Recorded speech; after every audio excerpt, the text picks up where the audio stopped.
Joni, did you read the book twice? Okay.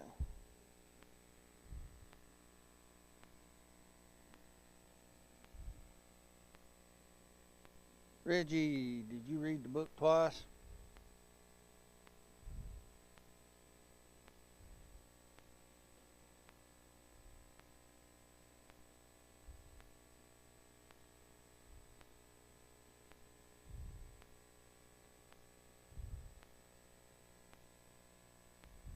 Young, did you read the book twice? Not yet? Will you have it read twice in the next 2 weeks? Okay.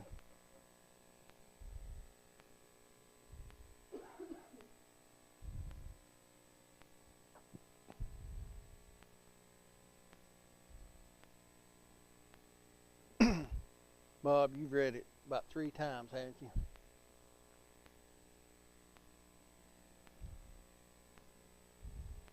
Amber? You read it twice.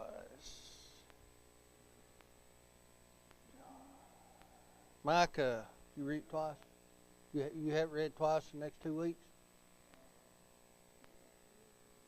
Will you have it read twice in the next 2? Okay.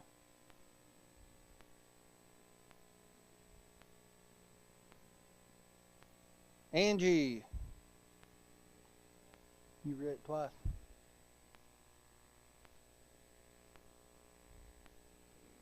All right.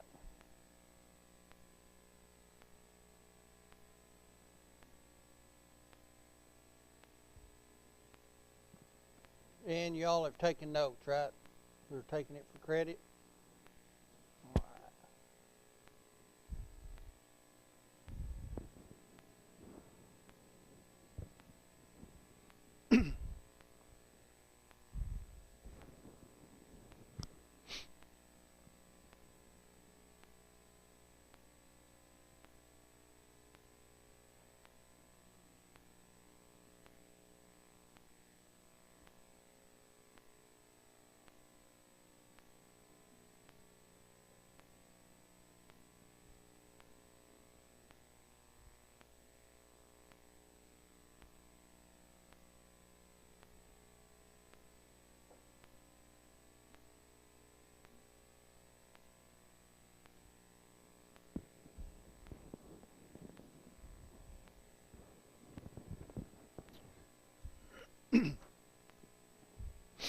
All right, Brother Josh, if you would lead us in a prayer, we'll get started here.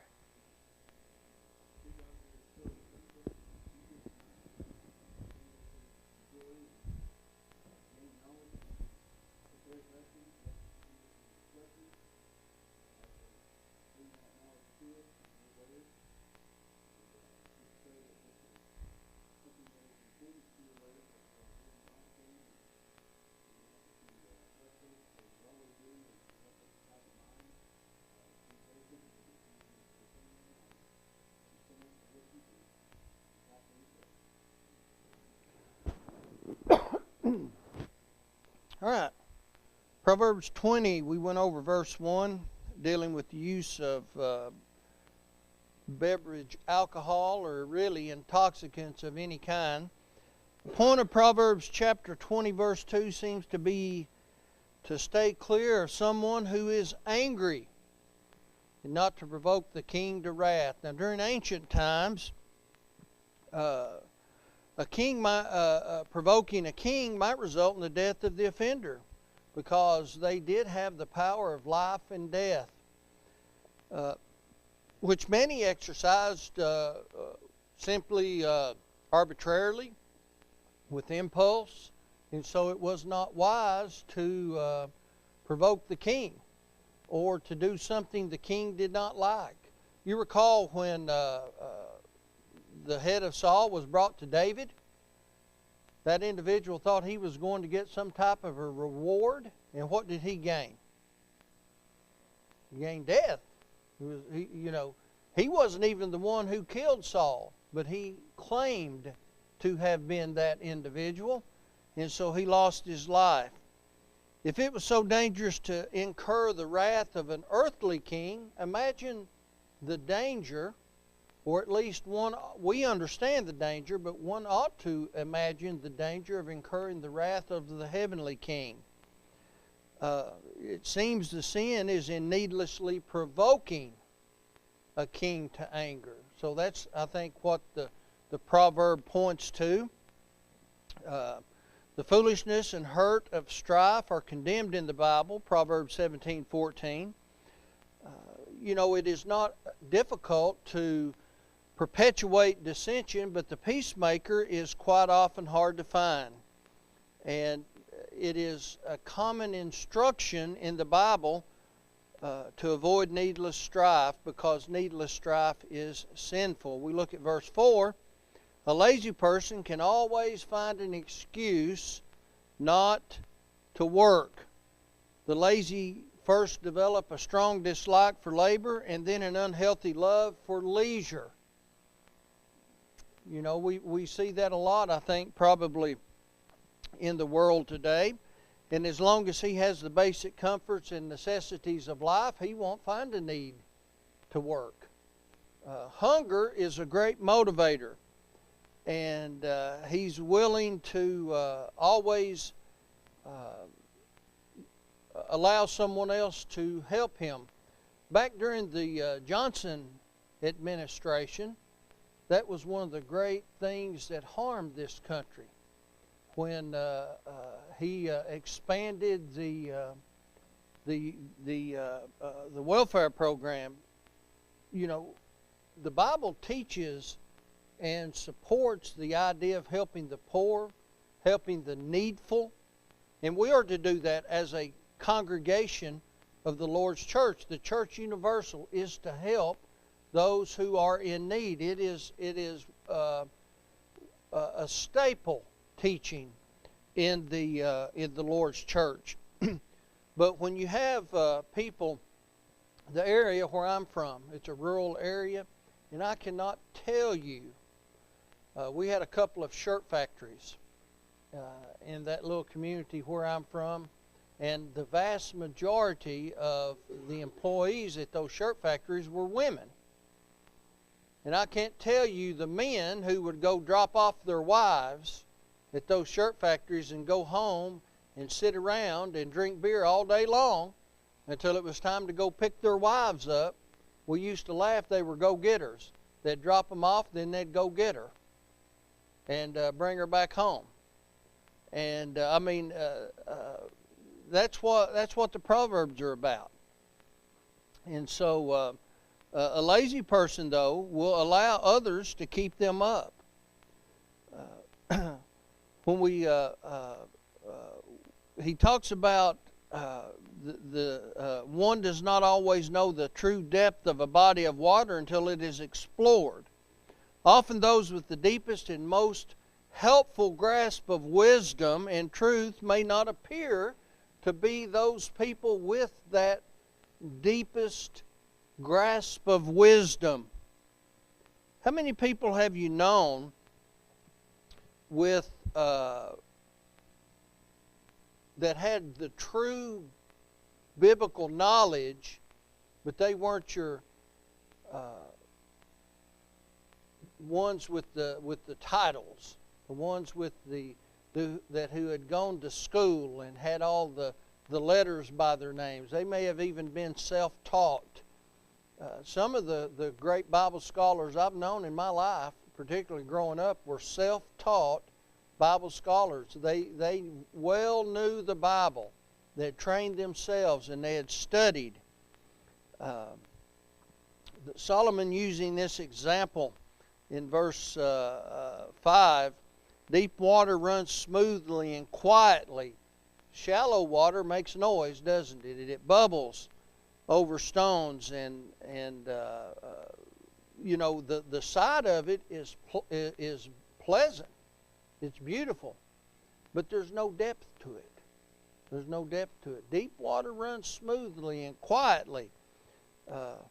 Verses 6 through 7, a boaster of his own worth and goodness exposes his real shallowness and lack of true value. Absalom is one of the great examples and illustrations in the Bible of a person that has a lot of deficits and deficiencies in a lot of ways. He proclaimed his own virtue to the people, and what he did was he stole the hearts of the people. He stole the throne from his father. A lot of these proverbs that we learn as far as showing honor to your parents, being a proper child, not being a boaster, all these different things, we see that that did not happen in the person of Absalom. Absalom broke all of those rules that were placed by God. And all the while, Absalom was presenting himself as a person that the people would want as king. He was being treasonous. And what was the end? What was his end? Destruction, wasn't it? He didn't gain what he wanted. He died in the end.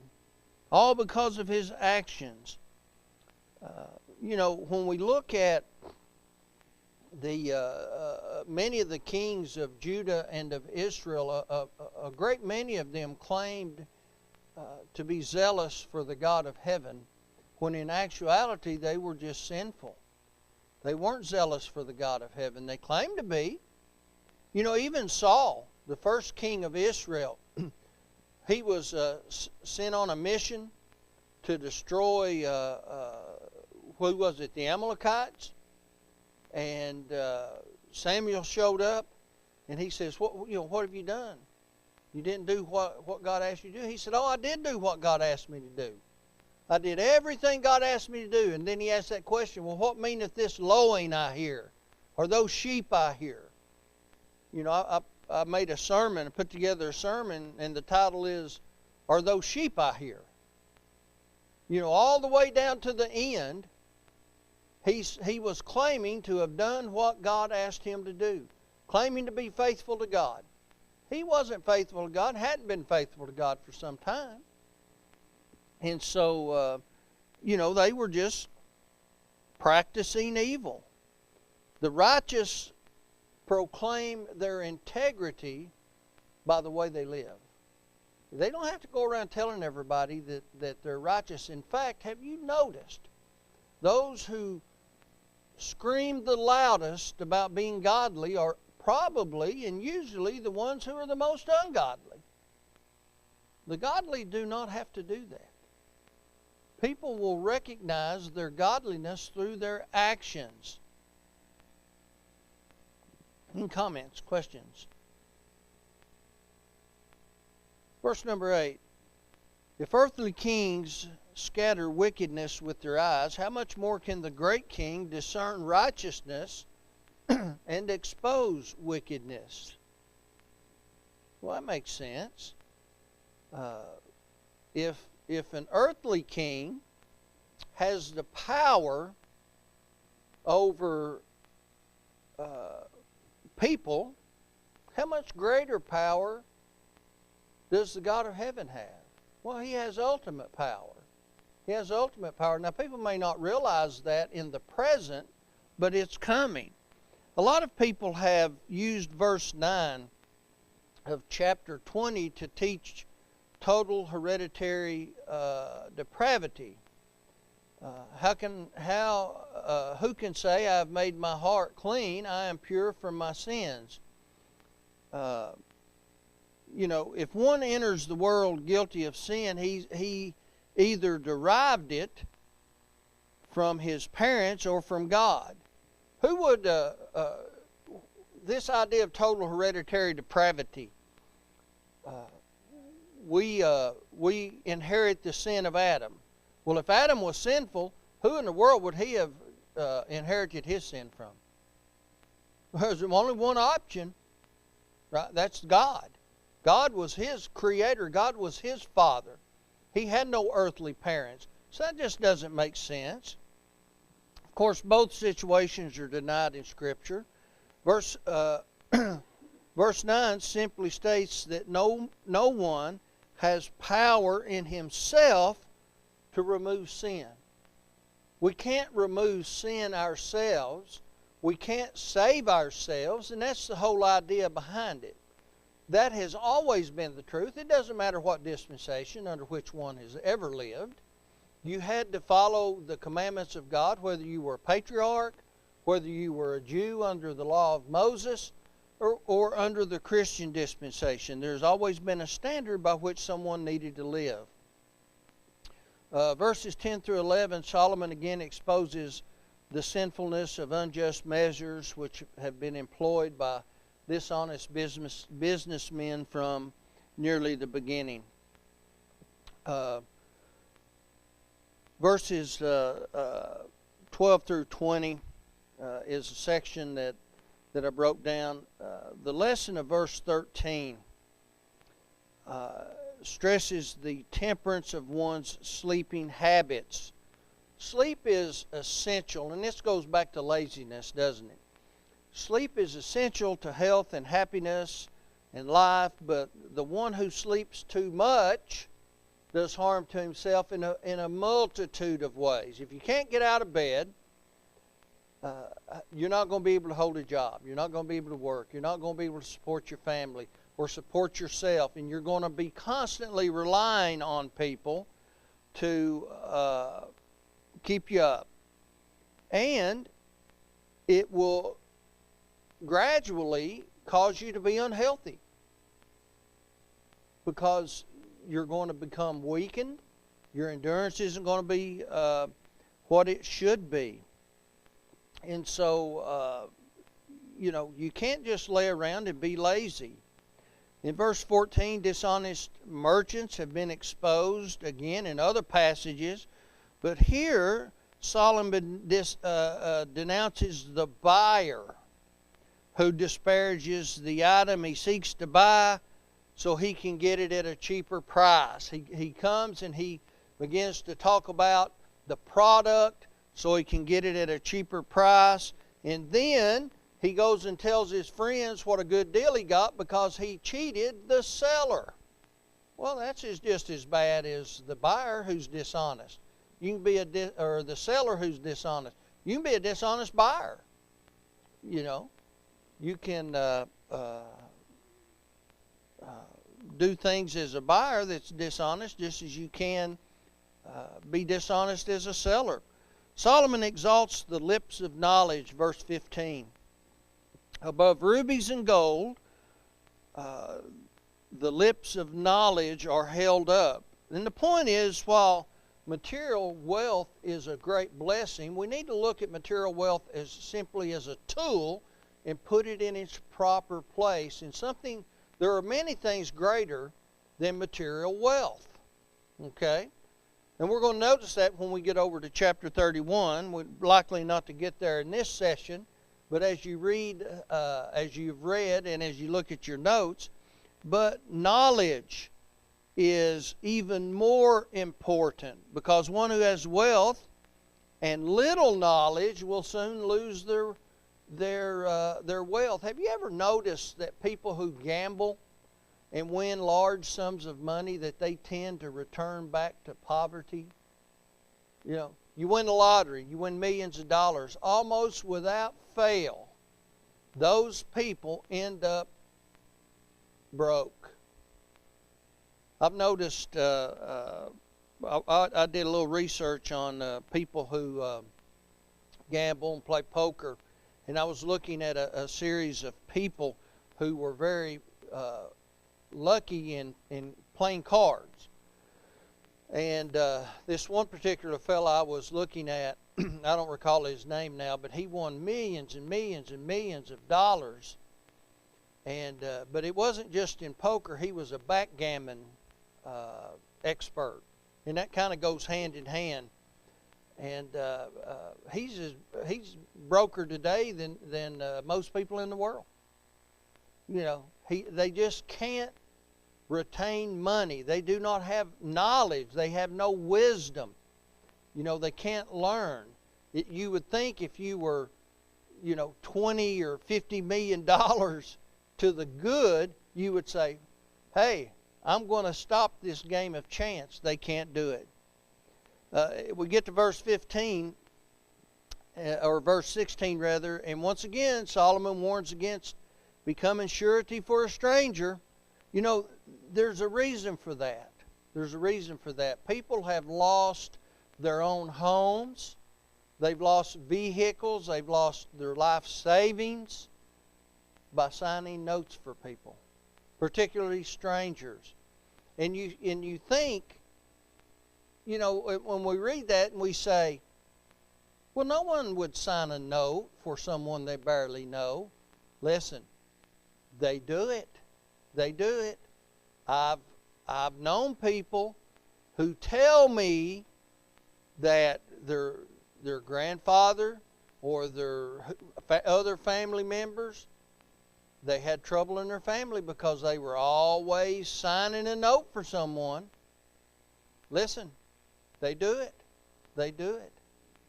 And so, you know, you don't want to have anything to do with someone who is that type of person who is not trustworthy. Who is not trustworthy. The bread gained by deceit, verse 17, refers to possessions or advantages acquired through deceitful means. And the idea here is those things taste good at the moment, but you're going to pay for it later on. At some point, you must pay. The consequences will come to you. It'll be either in this life or worse, it'll be in the next life. We see verse 18, any worthwhile venture should be planned and executed with good counsel. If one desires to do anything, and this is just common sense, we ought to get the best advice and information available. If we're looking to buy a home, to buy real estate, talk to someone who knows about that. If we want to buy a car, talk to someone who knows about it. Get someone to look at the car. If whatever it may be. We want to repair something, talk to someone who knows about it. You know, don't listen to the first mechanic that's trying to rip you off. And so, you know, he uses the example of going to war. Do it with a wise plan. Now, he's not advocating going to war. He's just showing the importance of wise counsel, okay? And that's a great illustration for that. You're not going to go to war without having wise counsel. Jesus used that same illustration in counting the cost, right? Count the cost. You don't want to get ready to go to war and then have to send an embassage with the white flag. That's going to make you look foolish, right? You don't want to build a tower and then lay the foundation, have to quit because you didn't count the cost. And so he's not, again, advocating war. He's just talking about the counsel involved in going to war. In verse 19, the person given to spreading gossip is always looking for a new story to tell. Gossip is so dangerous. It can destroy a person's reputation. Even after it has been proven false, talebearing can cause so much problem and so many issues for a person that they can't overcome even a false tale. That's why God hates talebearing and gossip. It's also called sowing discord. And so, if you notice what a talebearer does, they're always trying to find information out. They ask prying questions. They're nosy. They always got a question to ask. You know, here's the thing. Everything is not my business. Everything is not someone's business. And we're not talking about because you love someone and you're concerned about them, but every little thing is not someone else's business. You know, and we need to be able to understand that. And here's how a talebearer and a gossip goes about something. They love to incorporate flattery. Someone who is overly complimentary. Listen, that ought to be a red flag. Okay? We're not talking about someone complimenting you because it's a sincere compliment. Okay? We ought to compliment someone when they've done a good job, and we ought to say so. But we've all seen those people who are just over the top complimentary. Listen, that ought to be a red flag. Okay? That's not normal. And they believe that that's going to gain them an upper hand and cause you to let your guard down, and they can find out a little information. The proverb of 20 is the fifth of the 10 commandments. The one who curses his parents brings punishment upon himself, and the illustration of hell has been pictured as outer darkness. Okay? Outer darkness. That's a common teaching throughout the Bible, to honor one's parents. 21 through 30. Wealth gained by inheritance is not always appreciated, is it? Sometimes it'll cause a person to become lazy, verses 21 through 23. And again, we go back to the prodigal son of Luke chapter 15. He wasted his portion of his father's wealth. In fact, he didn't even want to wait till his father passed on. He was so bold and arrogant to go up to his father and say, hey, give me my portion now. I want to leave now. Give me your living right now. I want to go on. That was just absolutely the worst. And the reason that type of finance is wasted is because you didn't have to do anything for it. You didn't have to work for it. You didn't have to labor for it. You have nothing invested in that type of income. It's just given to you. So what happens if you lose it? So what? So what if you lose it? Doesn't matter, does it? You don't have any skin in the game. And so it makes no difference whatsoever. And usually that type of person, again, winds up in poverty. And that is very similar to the person who gambles and gains money, or wins the lottery, or whatever the case may be. They did not have to labor for their money. The wise king here warns, verse 24, against taking vengeance into one's own hands. You know, we are actually ill-equipped most of the time to be just in punishing our enemies. And why do you think that is? Why are we usually ill-equipped in punishing our personal enemies? We're biased. We have this little thing called emotion, don't we? If someone does something to us personally, we have a little problem with another little word called hatred. We want to get back at them. We want to get even. And God said He'd take care of the vengeance. Vengeance is mine, saith the Lord. And we're just not good at punishing our enemies. Now, if we're not involved, and we can step back, that's why we have a justice system. Someone else handles the punishment, and then we can do that. And so God judges. He continues here. He says, God judges dishonest weights as an abomination. The methods are different today, but the same effect is achieved by dishonest businessmen. How many times has Solomon brought up this idea of dishonest weights? Man, it's like every third proverb, isn't it? Dishonest weights, making sure you correct your children. Don't sign notes. There's a reason for that, isn't there? He's continually bringing that up. If people would pay attention, boy, it'd solve a lot of problems, wouldn't it? People often pride themselves on their free moral agency, their intelligence, their skills, their accomplishments, and their strength in verse 24. And they get the idea that everything depends on me. Okay? That's what we see, and we read about the rich fool in the proverb Jesus spoke. He woke up and he looked out and he said, "Oh, look at all this great stuff.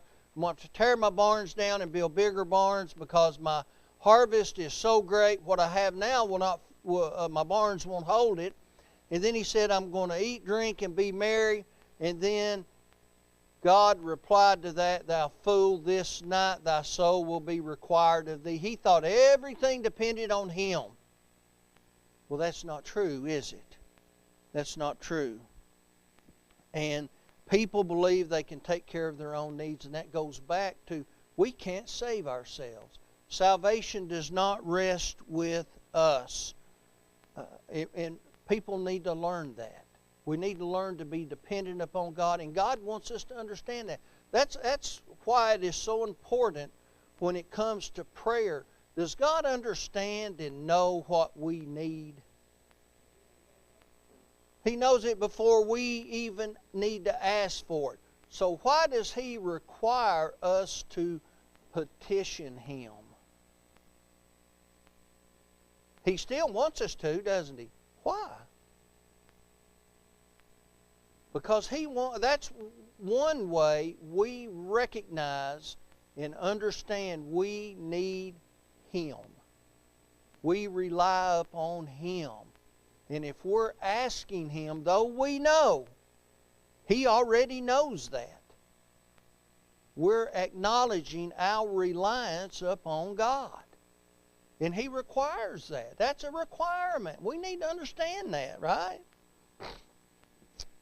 Verse 25, vows sincerely made and honestly fulfilled are of a great importance to the individual and to the cause of God. You know, often under the pressure of an emotional moment, one will make a vow, only to find that the enthusiasm fades away. The desire to fulfill that promise is beyond our means to do it, or our desire to do it. And we end up breaking the vow. You know, here is the thing.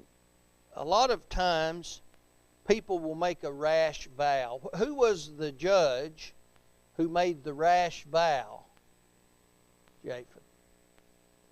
You know, we need to ask questions and then act instead of acting and then asking questions, don't we? You know, he was going to offer the first thing that came out of his house. Well, it happened to be his daughter. He probably thought it was going to be the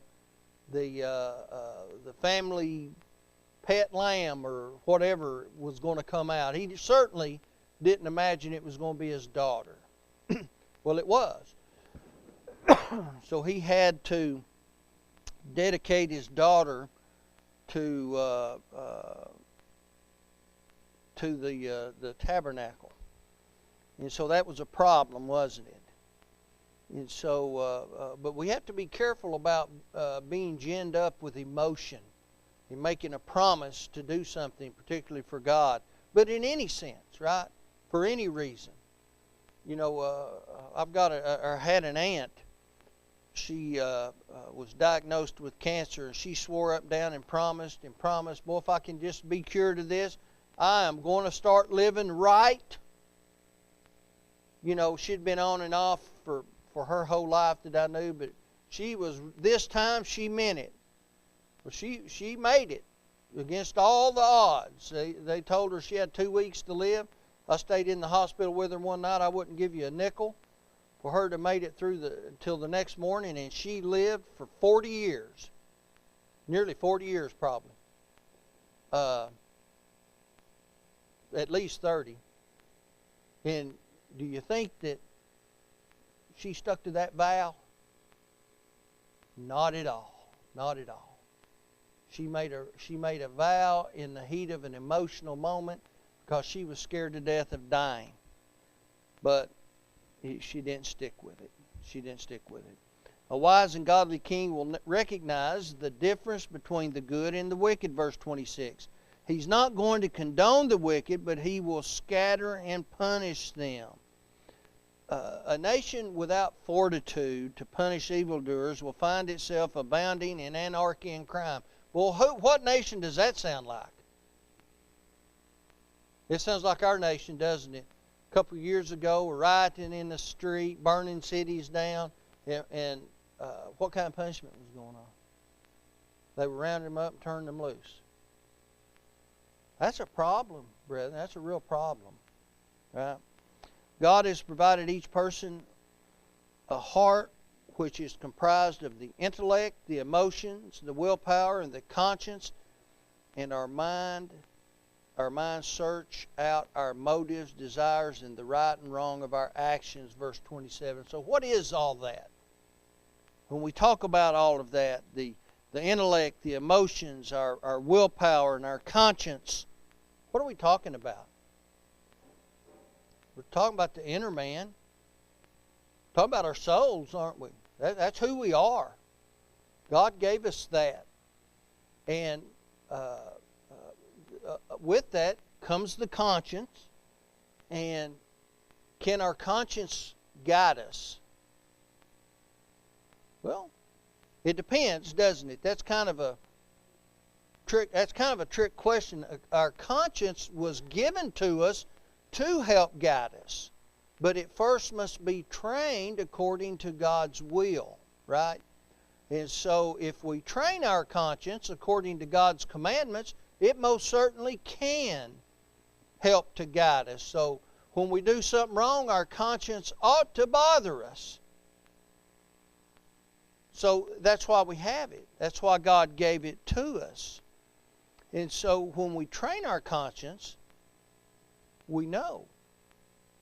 You know, when we look around even the most rudimentary societies in the world, you know, there are a few societies left in the world that don't have contact with the outside world. There's some in India.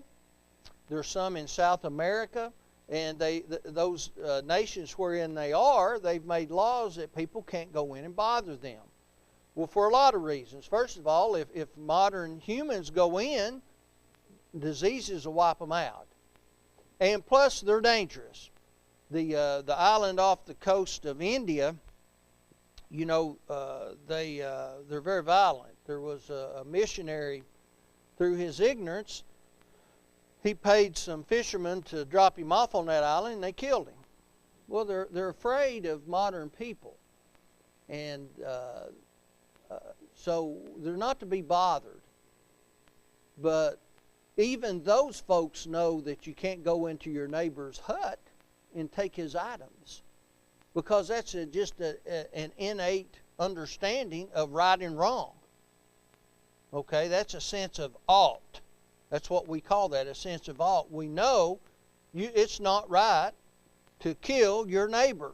Now, if someone comes in and invades their space, well, they feel that as an attack. So they're defending themselves. That doesn't make it right, but that's what they're basing that on. So we can train our conscience. A king who operates on the foundation of kindness and truth is on safe ground and a sure footing, and his throne is secure. But one who seeks to secure his throne by reigning with harshness and tyranny is assuring his failure, verse 28. And that takes us back to the divided kingdom, doesn't it? Rehoboam, he had an opportunity to reign with kindness and to alleviate some of the harshness that Solomon had brought upon the people. And that's what the people said. Give us some relief and we'll follow you. Instead of listening to the older, wiser men. And we've studied that in the Proverbs. Pay attention to those people who've been around for a little while. They have some white hair because of a reason. They've been around. They know a few things. But instead, he listened to his contemporaries, those who were his same age. He grew up with them. And they said, oh, no, tell them you think you had it rough under my daddy. You've seen nothing yet. And so he wanted to reign with harshness. And because of that, he destroyed a nation. And it divided. And so he lost 10 of the 12 tribes. They went to the north. Verse 29, each stage of life has its benefits and strength. youth has its physical abilities and strength. I don't know any of us who wouldn't like to have some of those abilities back. But old age has its wisdom, again symbolized by gray hair. And each has its part to play in one's development and accomplishments. Again, I don't think any person of a particular age wouldn't like to have some of that youth and vigor and feel better back.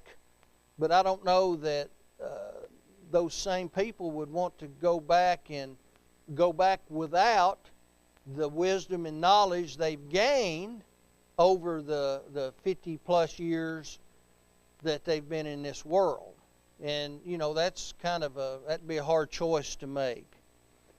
And we expect different things in different ages, and Solomon doesn't, and he intends for us. He said, don't hate any stage of your life.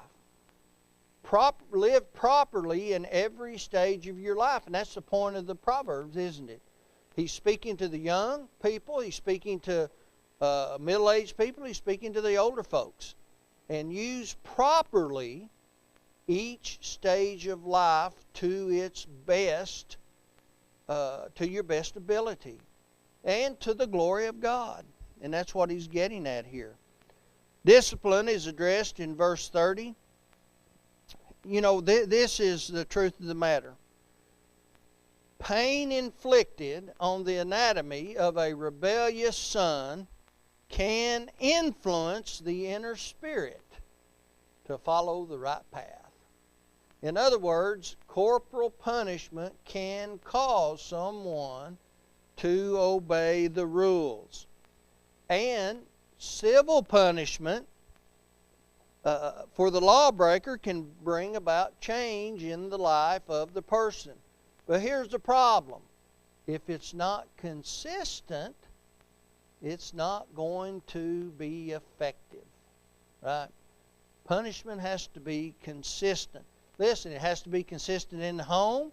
It has to be consistent in society. It must be consistent in the church. Withdrawal of fellowship has to be practiced. No one wants to do it, but it can bring a rebellious Christian back into the fold. 1 Corinthians chapter 5, they had a problem in Corinth. 2 Corinthians chapter 2 demonstrates that withdrawal of fellowship brought that sinner, that erring Christian, back. Any comments, questions? Let's take a look at chapter 21. See how far we get.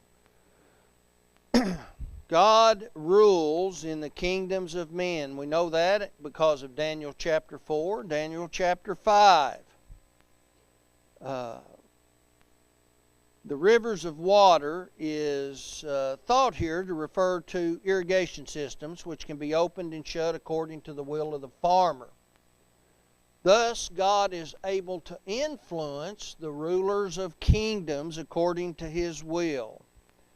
The king might be saying here, God created the rivers and the streams and orders them according to his will. Therefore, he can order the rulers according to his will. Well, that's obviously a fact. And he works in the kingdoms of men.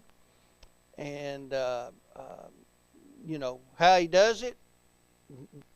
During the time this proverb was written, he could do it more of a direct way. Does he still operate in the kingdoms of men? Well, certainly, Romans chapter 13. He puts into power those he wants. He establishes civil authority, but he doesn't do it in a direct manner like he did at the time this was written. But he still does it. He does it in an indirect way. He does it through providence. Verse 2 of verse 21, every way of a man is right in his own eyes, but the Lord pondereth the heart. That's like chapter 16, verse 2. We won't spend any time on that. God expects righteousness and obedience over sacrifice. verse 3, meaning empty worship does not please God. We can go back and talk about Saul. He was supposed to destroy the Amalekites and everything they had. And what did he do? He kept the best of everything, didn't he? He kept the best of everything. He kept the king. He kept the spoils. And Samuel said, well, I hear these sheep and these cattle. He said, well, I wanted to offer sacrifice. He said, obedience is better than sacrifice. He couldn't sacrifice. He was in sin. You can't worship God when you're living in sin. And so that's the problem. And so that's what this proverb in verse 3 means. God expects righteousness. He expects obedience over empty worship. This sacrifice is not going to do any good, and God's not going to accept it. The scribes and the Pharisees were very exact in paying tithes of mint and anise and cumin, but they failed, in the words of Jesus, to follow the weightier matters of law, like judgment, mercy, and faith. And so that's a huge lesson. You can't worship while living in sin. God's not going to accept it.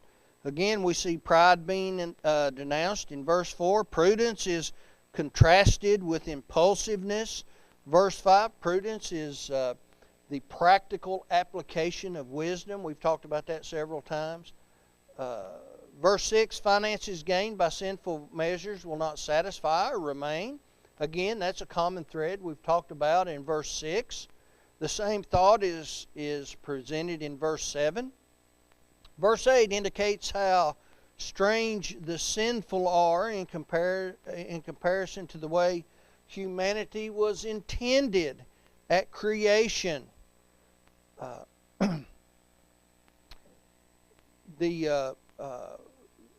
God never intended on people to live the way they live. Now, did He recognize that would happen? Did He know that people were going to sin? That there would be need for a sacrifice that would take sin away? Sure He did. Didn't sneak up on Him. But the way people live, and in contrast to the way they were created and intended to live, is a huge difference. So it is strange. The Bible has never encouraged divorce or separation. So what we see in verse 9 is a word of caution regarding a potential wife who is contentious. Okay? It's not encouraging separation from a contentious wife or divorce from a contentious wife, and that's something very important to understand. It is a word of caution, a word of warning regarding a potential wife or a potential contentious husband, as well as the description of the terrible fate of the one who marries a contentious wife or husband. So it's very important for one to evaluate a potential mate. Okay, we need to make sure that we encourage our children to do that. And Solomon determined it was better to live alone in the corner of the flat housetop than to live in a spacious home with a brawling spouse. Of course, we have to keep in mind that Solomon is writing from the perspective of a husband, okay? So obviously he's always going to use the illustration of a contentious wife or a brawling wife or something of that nature. Listen, this applies to both husband and wife, okay? Have you ever seen a brawling husband? A contentious husband? Look, I've been a contentious husband. Okay? So it applies to both. A man whose life is steeped in sinfulness does not make a good neighbor. Now, have there been sinful people or people who live in sin that have made good neighbors? Listen, I've got some good neighbors right now. I don't believe I have anyone who lives around me who are Christians, but most do not. A godly person will not be seen favorably by the sinful, and most would not want to dwell near those types of people. We're talking in general terms, okay? We're talking in general terms. And so a person may have a very good neighbor who is not a Christian, but here's what Solomon is talking about. We may have neighbors who are not Christians, but who are believers in God and who are in general godly people. Okay, you understand what I'm saying? They believe in God and they want to do the right things. They just simply are not New Testament Christians. They're not saved, they're not Christians, but they probably believe they are. Okay? They won't generally lie, cheat, or steal, but they're not what we would call ungodly people, okay, in the sense of the way they live. That's what Solomon is talking about. Okay, any comments, any questions? Okay, we're going to have to wrap it up right there. You've got your notes. Look over your notes and listen. If you haven't read your book twice, I'm going to give you 2 weeks to do that. And if you don't get it read in 2 weeks, come back and tell me so I can do something terrible to you. I'm going to write you down that you have read it. I'm going to give you 2 weeks to finish it. All right, thank you so much.